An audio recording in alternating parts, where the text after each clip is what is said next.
এরই মধ্য দিয়ে প্রথমার্ধের খেলা শেষ। চমৎকার একটি প্রাণবন্ত প্রথমার্ধ আমরা দেখলাম, যেখানটাতে জার্মানি 3 কোস্টারিকা 1।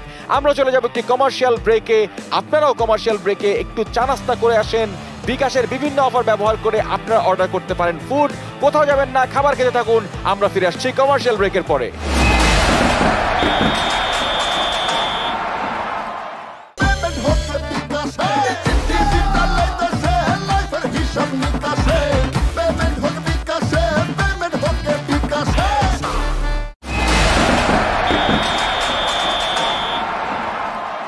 আপনারা দেখছেন বিশ্বকাপ গেমারু hosted by bKash, the biggest esports gaming show of Bangladesh.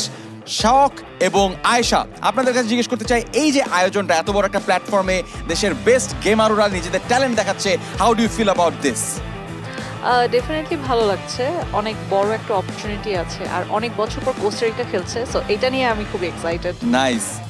এই যে ট্যালেন্টেড গেমারু সাফওয়ান, শাওন, ওরা খেলছে, ওদেরকে এত বড় প্ল্যাটফর্মে দেখতে কেমন লাগছে আপনার? আমার তো ভীষণ ভালো লাগছে, কারণ আমি এভাবে কখনো গেমস খেলতে পারিনি, আমি সবসময় দেখেছি। তো এই প্রথমবার আমি নিজে এটাতে পার্টিসিপেট করছি পরোক্ষভাবে, এটাও আমার কাছে ভালো লাগছে। আর একই সাথে আমি বলবো আমার গেমিং পার্টনার যে আছে, গেমারু যে আছে, তার প্রতি আমি অনেক বেশি আশাবাদী, কারণ সে অলরেডি আমাকে 3টা গোল দিয়ে দিয়েছে। So I am hopeful about this game. Fantastic. Second হাফে আরো অনেক আগুন থাকবে, অনেক বেশি ফাইট থাকবে, এই প্রত্যাশা নিয়ে চলুন শুরু করা যাক দ্বিতীয়ার্ধের খেলা।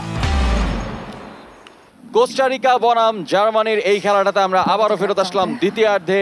কোস্টারিকা এখনো অ্যাটাক করবার চেষ্টা করবে এবং আমরা আশা করি তারা অন্তত আরো 2-1টা গোল শোধ করতে পারবে, তাহলে কিন্তু খেলাটা জমে উঠবে। কি বলেন? ফার্স্ট হাফে একটা গোল শোধ করার কারণে তারা কিন্তু এই মুহূর্তে অনেকটা আগিয়ে আবার আছে। আক্রমণ, চমৎকার। কোস্টারিকা দারুণ আক্রমণ, না, কিন্তু কাউকে দরকার এবার ছিল ধরবে সেখানে। কে? একজন তো লাগবে ডান পাশে, কাউকে দরকার ছিল, সাপোর্ট তো লাগবে, দোষ বন্ধু লাগবে না।